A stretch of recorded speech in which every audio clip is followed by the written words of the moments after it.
शिवाजी केम मेळवी નથી શકતા, મહારાણા પ્રતાપ કેમ મેળવી શકતા, આપણા દિવ્ય પુરુષો જે થયા એમને આપણે કેમ મેળવી નથી શકતા એનું કારણ આ છે. અને એટલા માટે આપણે બધા આજે આપણા સનાતન હિન્દુ સંસ્કૃતિને જોખમમાં જોઈએ છે. જરાય એ જોખમમાં આવી શકે નહીં. કેમ? 1,96,08,53,118 અને ઉપર 3 મહિના આજની તારીખમાં થયેલા છે. ફરી એકવાર એટલે એમ ના લાગે કે મહારાજના મનમાં જે શબ્દ આવે એ બોલી ગયા. ના, 1,96,08,53,118 વર્ષ અને 3 મહિના ઉપર આજે થયા છે. અને એમાં પણ શ્રાવણ મહિનાનો આજે અદ્ભુત દિવસ. અને આજે આપણે ધર્મ સંસ્કાર આપવા માટે સનાતન હિન્દુ ધર્મ આટલો જૂનો છે, પણ આપણે બધા એ વિચારતા નથી કે હું આ રાસ કરી લઈને આખી દુનિયામાં ફરું અને એમ કહું કે આ સફરજન છે, સફરજન છે, સફરજન છે, સફરજન છે, પણ એ થાય ત્યારે ના થાય. એમ જ્યારે આપણે ગર્ભ ધારણ કર્યો હોય પછી જ્યારે એનો જન્મ થઈ જાય અને પછી આપણે એને સંસ્કાર આપવાનો પ્રયત્ન કરીશું પણ એના સામગ્રીમાં એની શરૂઆતમાં શું આપણે એ બીજને ઉત્તમ મૂક્યું છે? અને એ બીજને ઉત્તમ મૂકવાની જે કથા છે, જે રિવાજ છે, જે વ્યવસ્થા છે, એનું નામ છે ગર્ભાધાન સંસ્કાર. અને એટલા માટે આપણે અહીંયા ભેગા થયા. તો અહીંયા કોને કોને આપણે યાદ કરીએ છીએ? 3 સંસ્કાર આપણે સૌ અહીંયા આવીશું ને જ્યારે એમને મળવા માટે ત્યારે આપવા જોઈએ. સૌથી પહેલું અસ્માર ભવ, કે જ્યારે તારો જન્મ થાય ત્યારે તું એવું બનજે, ચાહે પુત્ર હોય કે પુત્રી, આપણા માટે એવો સંકલ્પ ના હોવો જોઈએ કે અસ્માર ભવ, તું એવી ચટ્ટાન બનજે કે જે ધર્મને સાચવનારો બને. બીજા નંબરનો સંસ્કાર છે પરશુર ભવ, કે તું એવું હથિયાર બનજે ધર્મનું. આજ માફ કરજો, આપણા ઘરમાં કોઈના જોડે હથિયાર નહીં. એક લાકડી શોધવી છે ને તો પણ નહીં મહારાજના ઘરે મળે. કેમ કે શસ્ત્ર અને શાસ્ત્ર બંનેની જરૂર છે. કોઈ એક વસ્તુથી ક્યારેય સફળતા મળતી નથી. એટલે બીજા માટેના જે સંસ્કાર છે એ સંસ્કાર છે પરશુર ભવ. અને આ બંને સંસ્કાર જો તે સાધ્ય કરી લીધા તો બીજા નંબરનો જે આશીર્વાદ આપણે આપીએ છીએ છે હિરણ્યમ પ્રસુતમ ભવ, કે આ દુનિયા પછી તને ક્યારેય ભૂલી શકતી નથી. જ્યાં સુધી સવિતા સૂર્યનારાયણ છે ત્યાં સુધી આ દુનિયા તારું નામ અમર રાખશે. એ પ્રમાણેનું આપણે સંતાન જોઈએ છીએ. એટલા માટે આપણે આ ક્રિયા કરવા જોઈએ. તો કેવું આયુષ્ય હોવું જોઈએ? અશ્વત્થામા બલિવ્યાસો હનુમાંશ્ચ વિભીષણ શ્રુતઃ પરશુરામશ્ચ સપ્તેતે ચિરજીવિન સપ્તેતાન સંસ્મરેત્ય માર્કંડેય તથાષ્ટમં. મૃગુંડ ઋષિ અને એમને ભગવાને તપશ્ચર્યાના અંતે 2 શરતો મૂકી. એક, જેનું દિવ્ય લાંબુ આયુષ્ય હોય પણ જે મૂર્ખ હોય એવું સંતાન તને જોઈએ છે, કે જેનું આયુષ્ય ઓછું હોય પણ એ દિવ્ય દિવ્ય યોગનિષ્ઠ બની શકે એવું સંતાન તને જોઈએ છે. એ મૃગુંડ ઋષિએ પહેલા નંબરનું સંતાન આપ્યું કે મને એવું સંતાન જોઈએ છે, ભલે એનું આયુષ્ય ઓછું હોય પણ એના કર્મ એટલા ઉચ્ચ હોય કે જેથી કરીને એનું જીવન ભલે ટૂંકું હોય પણ એ દિવ્યતાને પ્રાપ્ત કરી શકે. બાળપણથી જ એનું નામ પાડવામાં આવ્યું માર્કંડેય.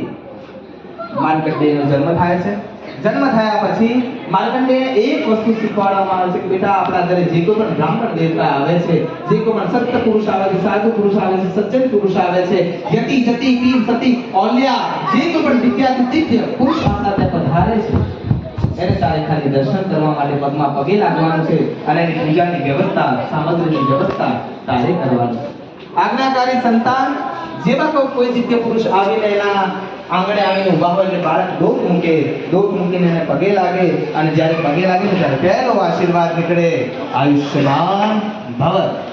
જેને ફક્ત 12 વર્ષનું આયુષ્ય મળ્યું હતું પણ એ 12 વર્ષના અંદર એમને મહામૃત્યુંજય મહાદેવ ત્રાહિમામ શરણાગતમ જન્મ મૃત્યુ જરા વ્યાધિ પીડિતમ કર્મ વંદને આ મંત્રને આત્મસાત કર્યો અને એના પ્રદ્યોતક પણ એ જ હતા.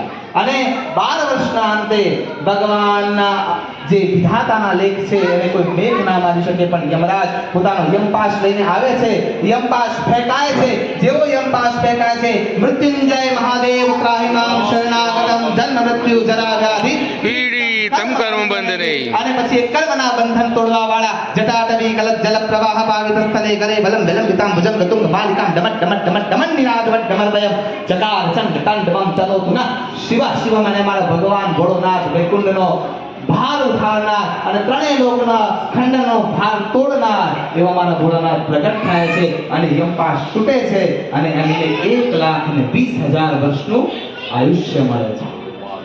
વિચારવાનું આપણે અહીંયા આવે છે કે શું આપણું સંતાન એવું ના હોઈ શકે? આપણા બાળકને અવાજ કરતો આપણે રોકી શકતા નથી. થોડો મોટો થાય એટલે આપણે એની હેરસ્ટાઈલ બદલવાનો ટ્રાય કરજો, નહીં કરી શકીએ. કેમ કે 5 વર્ષનો ધ્રુવ હતો ને, તમે બધા હસો છો એટલે મારી વાત સાચી તો હશે. 5 વર્ષનો ધ્રુવ હતો ને, એને 2 મહિનાના અંદર ભગવાનને આબદ્ધ કરી દીધા હતા કે વૈકુંઠના અંદર નગારા વાગવા લગન વાળો ભગવાન ચતુર્ભુજ રૂપ ધારણ કરી શરીરે ધરાલાલ પીતમ સુવાગમ પચરંગ ટેડી ધરી શીશ ભાગમ દેતા વારિયા વારણાની જાગમ કેરે કડારા ભેટ ભાધી બલ શશીને સોળે કરાએ તેજ જેવું શશીને ભુજારંગ રૂપમ ચતુરંગ રૂપે ભગવાન પ્રગટ થયા અને પછી પોતાના હાથથી શંખ દ્વારા એ ધ્રુવને આશીર્વાદ. તો આ 5 વર્ષનો ધ્રુવ, એનાથી આગળ વિચાર છે. આજ ગુજરાત શંકરાચાર્ય 12 વર્ષની ઉંમરે એમને 4 વેદોને કંઠસ્થ કર્યા. આજે મહારાજ બધા મંત્રો બોલે છે ને, એમાં ઋગ્વેદના અંદર ખાલી 1 કલાક મંત્રો તો ખાલી કર્મકાંડના છે, 1028 સૂક્તો છે અને એટલા બધા દિવ્યાતિ વ્યવસ્થાઓ છે જેમને આટલા 12 વર્ષની ઉંમરે કર્યા.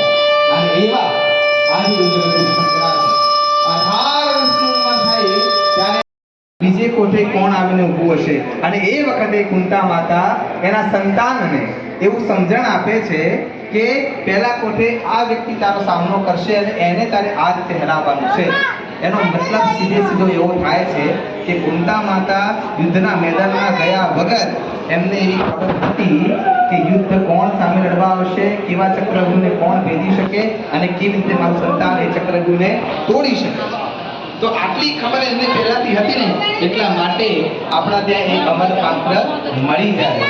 એ આપણા જીવનમાં પણ ઘણી બધી વિડંબણાઓ આવે છે, ઘણા બધા પ્રશ્નો આવે છે. એ વખતે આપણે કૃષ્ણના શરણમાં જઈએ છીએ. કેમ કે કર્ષયતિ ઇતિ કૃષ્ણ, એ આકર્ષણ છે પણ કઈ વસ્તુનું? નીતિનું, ધર્મનું, શાસ્ત્રનું, યુદ્ધના મેદાનનું એટલે કે રણનીતિનું, અને ભાગીને કાલ યવનને એના દંડને આપવા માટે કદાચ રણછોડ થવું પડે તો એનું પણ. એટલે કહેવાનો અર્થ એવો છે કે આવનારું સંતાન આ સર્વ ગુણ સંપન્નતાથી આ જીવનના અંદર પગલી પાડે અને